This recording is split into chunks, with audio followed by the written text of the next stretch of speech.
नमस्कार दोस्तों, जय माता दी। आज की जानकारी बहुत ही विशेष और बहुत ही गूढ़ जानकारी रहेगी दोस्तों, और वो जानकारी रहेगी भांग से रिलेटेड।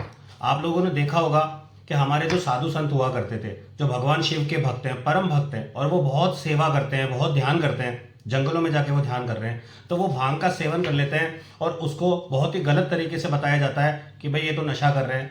अब भांग के आप देखिए दोस्तों, जब भी आप किसी ध्यान में बैठते हैं, आप ध्यान में थोड़ी सी भी देर बैठने की कोशिश करेंगे ना दोस्तों, तो क्या होगा, आपका कॉन्शियस माइंड है ना, वो आपको भी पता होगा कि आपके सबकॉन्शियस माइंड की जो पावर है वो कॉन्शियस माइंड से 90% अधिक है। मतलब 90% आपका सबकॉन्शियस माइंड काम करता है, 10% आपका कॉन्शियस माइंड काम करता है। कॉन्शियस माइंड जो हमें दिखाता है कि ये सही है, ये गलत है, उसके दम पे हम प्लान बनाते हैं, हम आगे के अपने मतलब जो भी जितने भी प्लान बनाते हैं, एफर्ट करते हैं उसके पीछे जाकर, लेकिन होता हमारे साथ वही है जो हमारे सबकॉन्शियस माइंड में प्रोग्राम हो जाती है चीज़ें। तो अब सबकॉन्शियस माइंड तक पहुंचने का सबसे आसान तरीका होता है उसको प्रोग्राम करने का, कि आप ध्यान कीजिए। मगर जैसे ही आप ध्यान करने लगोगे तो आपका जो 10% वाला जो माइंड है ना, आपका कॉन्शियस माइंड, वो ज़्यादा एक्टिवेट होता है और उसी वक्त आपको वो सारे विचार आने लगते हैं। वो समाज के हो सकते हैं, वो किसी से दुश्मनी के हो सकते हैं, किसी से पैसे से लेके हो सकते हैं, परिवार को लेके हो सकते हैं, प्यार को लेके हो सकते हैं। तो ये विचार कैसे रोकेंगे आप? तो इसका एक बहुत ही आसान फॉर्मूला होता है दोस्तों।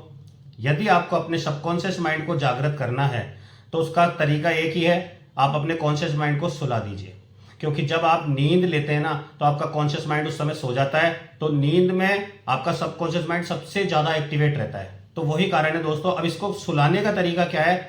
इसके कॉन्शियस माइंड सो जाए हमारा, इसके लिए हम भांग का सेवन किया करते हैं हमारे साधु संत। और वो भांग लेने के बाद क्या होता है, आपके सोचने समझने के मतलब आपका कॉन्शियस माइंड काम करना बंद कर देता है, और जब वो काम करना बंद करता है तो ऑटोमेटिकली सबकॉन्शियस माइंड आपका एक्टिवेट हो जाता है और बहुत ही गहरा ध्यान आपको लगता है। और यही कारण है दोस्तों, भगवान शंकर जब भांग लेते हैं, जो शास्त्रों में भी वर्णित है कि भगवान शंकर को भांग का भोग लगाया जाता है, क्योंकि वो ध्यान करते हैं। तो जितना ज़्यादा आप ध्यान में बैठोगे, अगर थोड़ी सी अगर आप भांग की पी के बैठ रहे हो तो ध्यान बहुत ही गहरा लगेगा दोस्तों।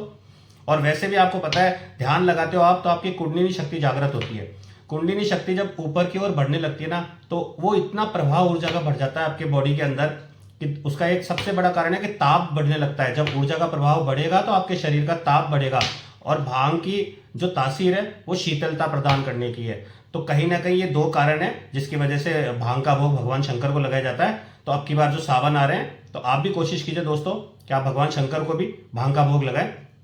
जय माता दी।